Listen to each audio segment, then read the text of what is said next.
ねえ、美咲、昨日日本語を勉強している友達と話してたんだけどね。その友達が、私は朝7時に起きます。私はコーヒーを飲みます。私は会社に行きますって話してたの。文法は合ってるよね。合ってる。でも私が多い。一文に一人必ず私がいる。私の朝、私のコーヒー、私の会社って全部に名前を書いてるみたい。自己紹介がずっと終わらない感じだね。でも教科書では最初に私はですって習うでしょ。そうだね。だから毎回言った方が正しいと思うのも自然。でも実際の会話では日本人って私をあまり言わないよね。言わないね。誰の話か分かっていたら消しちゃう。決していいの？主語なのに。いいんです。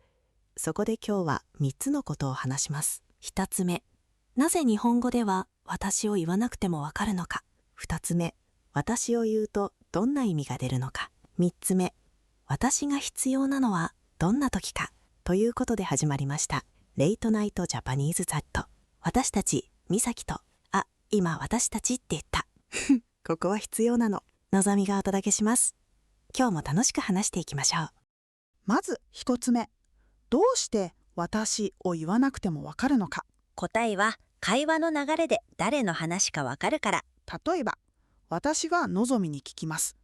もう朝ごはん食べた？食べた。今の会話にはあなたも私もなかったよね。でも美咲がのぞみに質問した。のぞみが自分のことを答えたってわかる。そう、前に話したあなたと同じで、日本語は分かっている人を何度も言わないことが多い。英語だと Did you eat? Yes, I did って普通は You と I が必要だよね。でも日本語では食べただけで質問になるし、食べただけで答えになる。短い。2人とも食べたしか言ってない。でもちゃんと会話になってる。日本語は言葉が少ない分、前の会話をよく見てるんだね。そうだね。ただしこれは日本人なら心が読めるという話じゃないよ。読めない。言ってほしいこといっぱいある。文法と会話の流れで主語を考えているということです。じゃあ、もう少し長い例を見てみよ昨日映画を見た。すごく面白かった。また見たい。う。私が一回もない。でも最初から最後まで同じ人の話だとわかるよね。じゃあ、全部に私を入れると？やってみて。私は昨日映画を見ました。私はとても面白いと思いました。私はもう一度見たいです。間違いではない。でもちょっと作文を読んでいるみたい。私の圧が強い。映画の話より私を見てみたいになってきた。もちろん、話している人にそんな気持ちがなくてもだよね。外国語を話すときは教科書の形を丁寧に使っているだけだから。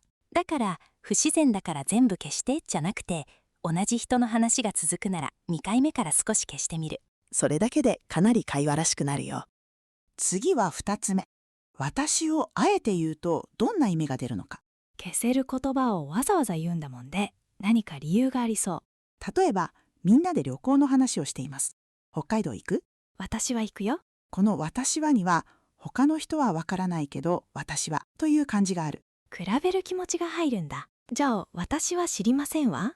場面によっては、私は知らない、他の人に聞いてという少し距離のある感じになることもある。美咲、このケーキ誰が食べたか知ってる？私は知りません。怪しい。私はがすごく怪しい。ただ知らないっていうより何か隠してるみたいだね。ケーキ食べた？食べてません。今度は私を消した。どっちにしても疑ってるでしょでは3つ目。どんな時に私が必要なの？う。まず、誰の話か分かりにくい時。例えば？みんなで出身地の話をしている時に、私は大阪出身です。でも姉は東京です。自分とお姉さんを比べているから、私があると分かりやすい。それから話題を自分に変えるとき、のぞみは沖縄に行ったんだ。私はまだ行ったことがない。のぞみの話から、ここからは私の話ですっていうマークなんだね。そう。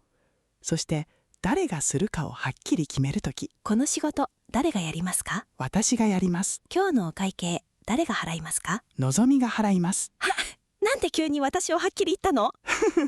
誰が払うか大事だから。こういう時だけ主語を消さないんだね。自分の責任をはっきり伝えるとき、私の確認不足でした。私が間違えました。なるほど。私は必要な時には責任をはっきりさせる言葉にもなるんだね。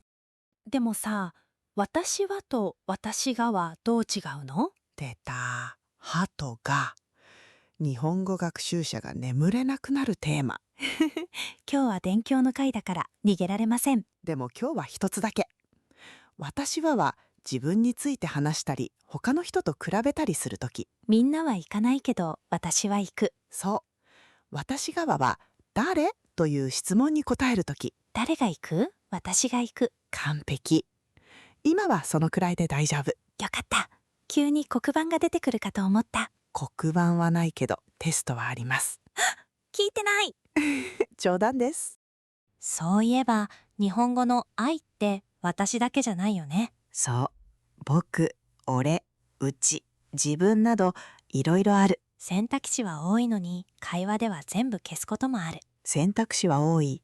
出番は少ない。私は丁寧な場面では性別に関係なく使えるよね。うん。日常会話では使う言葉が人や関係によって変わる。ただ最初は私を知っていれば十分だよ。そして誰の話かわかるなら言わなくてもいい。そういうこと。では今日のポイントをまとめよう。一つ目、日本語では会話の流れで誰の話かわかるとき、私を言わなくてもいい。二つ目、あえて私はというと他の人との違いや比べる気持ちが出ることがある。三つ目、誰の話かわかりにくいとき、話題を変えるとき、誰がするか決めるときは、私を言うとわかりやすい。日本語を勉強している人は最初の文で私を言って同じ人の話が続くなら2文目から少し消してみてください。全部消さなくてもいい。まず1個だけ消してみる。それだけで会話が少し自然に軽く聞こえるよ。初めての勉強っぽい回、ちゃんと終わりそう。皆さんの言語では愛にあたる言葉をよく使いますか？それとも、日本語のように言わなくても大丈夫ですか？今夜も聞いてくれてありがとうございました。この番組があなたの日本語の居場所の一つになれたら嬉しいです。よかったらチャンネル登録してまた帰ってきてね。また次回レイトナイトジャパニーズチャットでお会いしましょう。おやすみなさい。おやすみなさい。